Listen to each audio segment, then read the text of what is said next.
ফুটফুটে ননদ হলো জব্দ।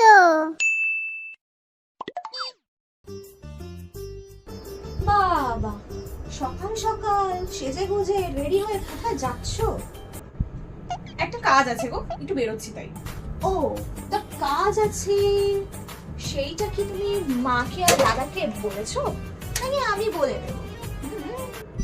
হ্যাঁ গো, তোমার মা আর তোমার দাদা তো জানে আমি কোথায় যাচ্ছি, কিন্তু তুমি যে মায়ের পার্স থেকে টাকা চুরি করে তোমার বয়ফ্রেন্ডের বাইকে তেল ভরাচ্ছ, ঘুরতে যাচ্ছ, সেগুলো কি মা জানে না? আমি বলবো।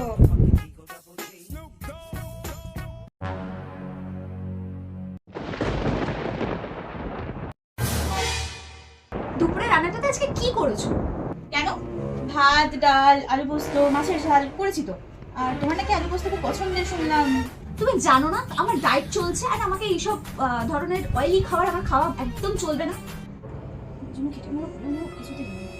বাই দ্য ওয়ে ননদিনী, তোমার যে ডায়েট চলছে আর তোমার যে অয়েলি খাবার খাওয়া বারণ, সেটা নিশ্চয়ই আমার স্বপ্নে আসবে না, রাইট? তাই ভগবান তো একটু হাত দিয়েছে, তো নিজের রান্নাটা করো, করে খেয়ে নাও।